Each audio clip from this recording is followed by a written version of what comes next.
What's it going to take to heal your heartbreak? I'm Ben Ufana, completing another in-depth article.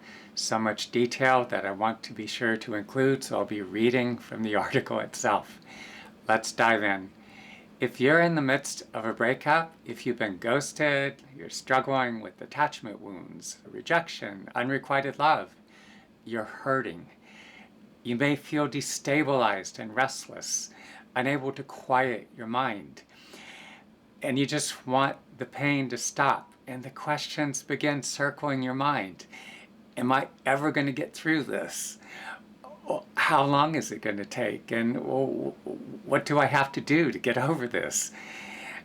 How long healing takes depends on a number of factors, like how long you were with this person and how deeply bonded you were to them, and the particular dynamics of the relationship. If you never felt a strong connection or struggled to relate to them, you probably wouldn't miss them much at all. You might even feel a sense of relief that it ended.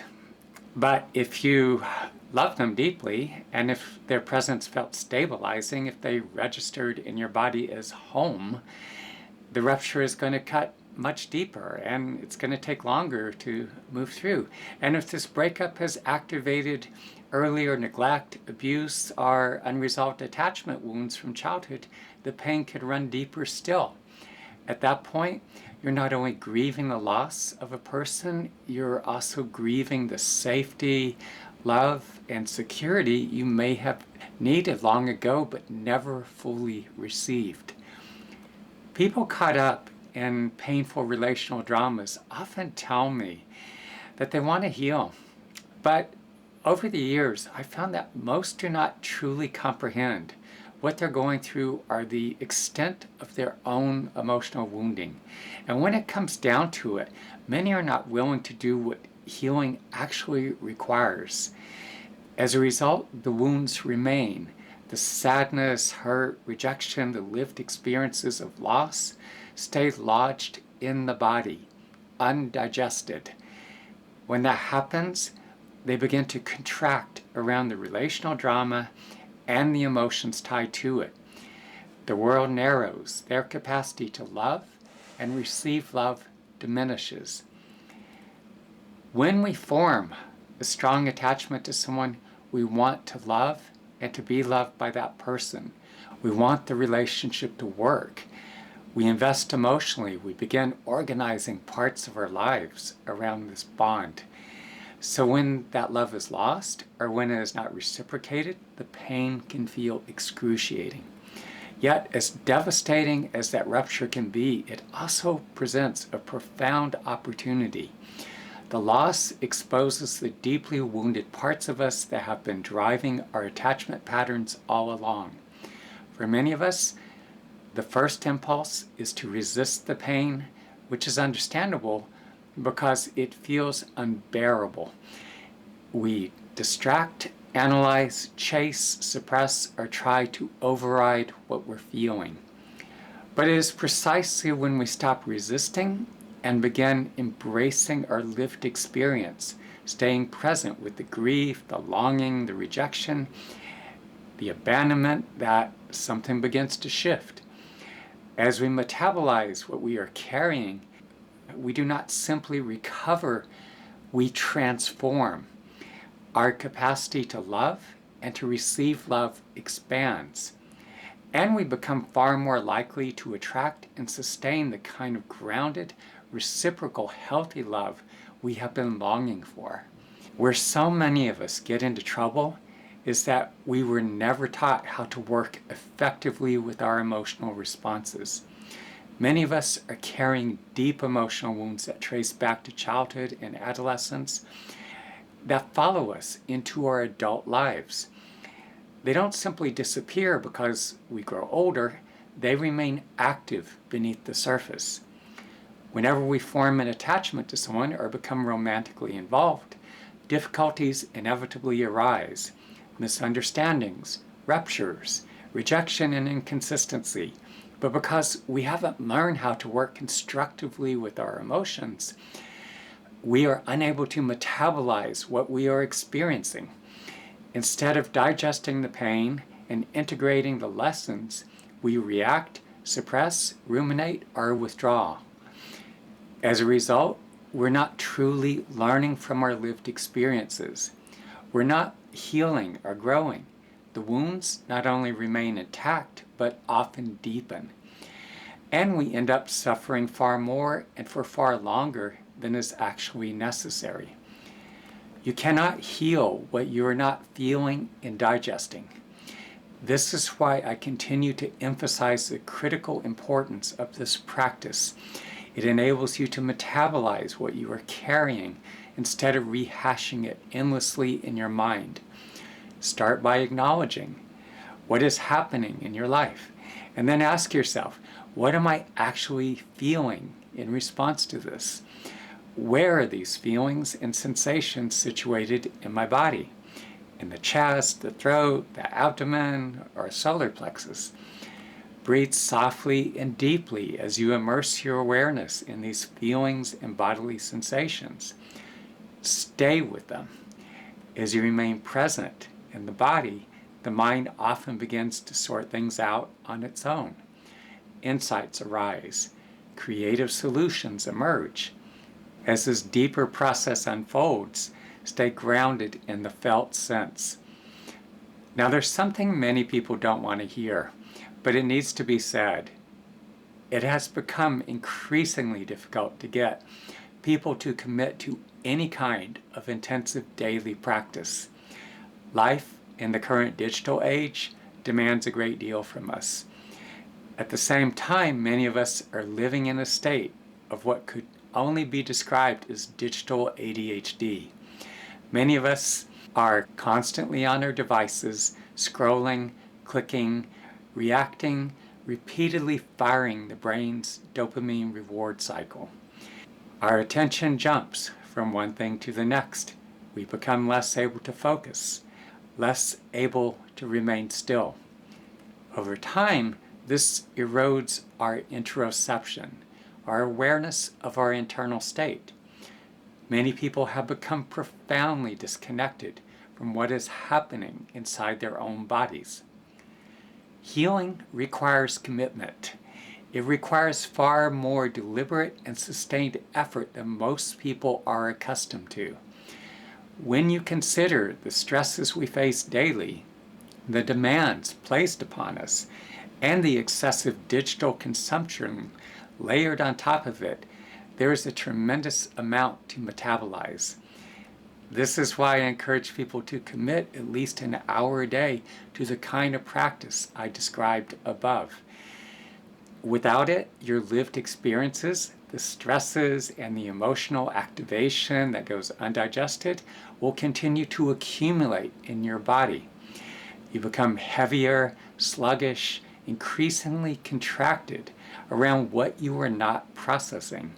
And that's going to aid you by causing your body to break down a lot faster. There's a crucial window of time when you are in the midst of a breakup or some other heart-rending relational drama. Unless you have managed to numb yourself to what you are feeling, you will likely find yourself flooded with a wide range of emotions.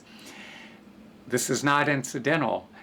Everything you are going through and all the emotions tied to it need to be metabolized. During this period, I encourage you to extend your practice. In addition to setting aside time to sit with the reality of your loss and with the felt sense of your partner, former partner, or the person you formed an attachment to, and with the emotions and bodily sensations that surface, I also encourage you to carry this practice into your daily life. Continue breathing softly and deeply throughout the day, even at night, if you find yourself lying awake in bed. Remain as present as you can to whatever feelings or bodily sensations arise. You're not trying to push them away. Simply allow them to move through you as you stay grounded in your body. Some aspects of healing cannot be fully done on your own. That is why it is so important for you to be making consistent use of the most effective therapeutic interventions available to you. When I found myself reenacting the attachment patterns of my childhood and adolescence in my mid-20s, I was forming attachments to women who were unavailable, disinterested, and at times quite hurtful. The pain I felt in response was excruciating, and not yet understanding what was happening inside of me, I flailed. Yet I was determined to do whatever it took to heal. So I began exploring every therapeutic intervention that held promise. Having trained with a traditional Native American doctor gave me certain advantages. I was able to do exchanges with a number of practitioners. Deep tissue bodywork and homeopathy helped me bring emotions held in my body to the surface so I could process them. Acupuncture helped calm my nervous system and regulate the intense emotional activation I was living in. Chiropractic adjustments helped release chronic tension patterns and helped me feel more grounded and structurally aligned. Osteopathic work went even deeper, unwinding held trauma in my tissues and restoring a greater sense of internal coherence. Each of these modalities helped shift me out of constant emotional contraction and into a more integrated, embodied state where deeper healing could take place. I also had a number of Vedic yagyas, or fire ceremonies, performed for me to invoke the presence of specific Hindu deities. While very different in form from body-based therapies, I found that they worked on the more subtle layers of attachment and grief.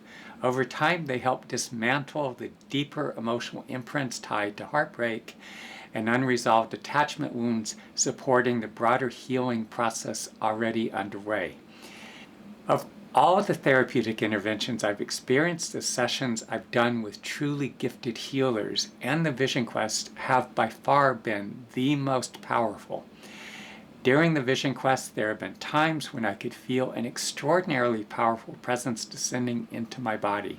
As that happened, I could feel myself digesting the breakups, the ghostings, the rejection, and the other painful losses or crazy-making relational drama playing out, and all the emotions tied to them.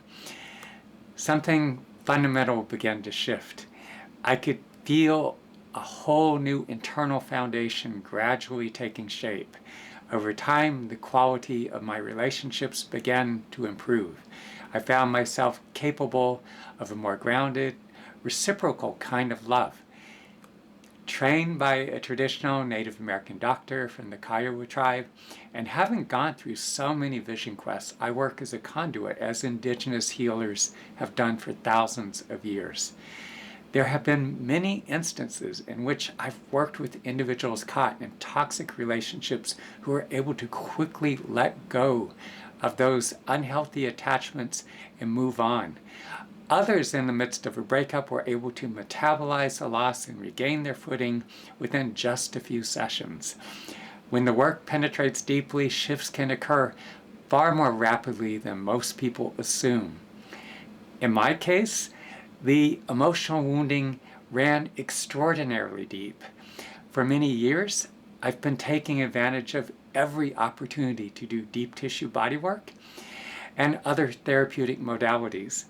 My mentor, Horace, one of the last surviving traditional Kiowa doctors, initially had me go on the Vision Quest to earn the right to work with the powerful gifts of healing he transmitted to me. Although I missed a number of years in my 20s, I returned to the Wichita Mountains for the Vision Quest in the fall of 1993. I waited a year before going again, but since 1994, I've been going every spring and fall. Most people will never go on the Vision Quest. Yet, for those who have experienced significant trauma, who struggle with attachment wounds, repeated rejection, patterns of abandonment, and unrequited love, or who have cycled through a series of destructive relationships, the wounds are often pervasive and deeply ingrained. In those cases, healing will require a sustained investment that includes intensive daily practice and the consistent use of the most effective therapeutic interventions available to you. In my experience of working with people individually, 1 or 2 sessions rarely reach the deeper layers where long-standing attachment wounds and trauma patterns are held. People may feel temporary relief and sometimes even a noticeable shift, but relief is not the same as transformation. Meaningful change begins to take root when the work is done consistently over time. 10, 12, 20 or more sessions allow deeper emotional wounds and attachment patterns to be accessed, dismantled, and reorganized through the work I facilitate. When people continue working with me over time, long-standing emotional imprints are metabolized and a new internal structure begins to form. The individual sessions I facilitate enable you to digest what you've carried for years, sometimes a lifetime. But like any powerful intervention, the full impact unfolds through sustained engagement. Embracing your lived experience, especially in the realm of intimate relationships, and using it as a means of transformation can be extraordinarily challenging. There may be periods of real suffering, but when you commit to facing what is and doing whatever it takes to heal, something begins to reorganize at a foundational level.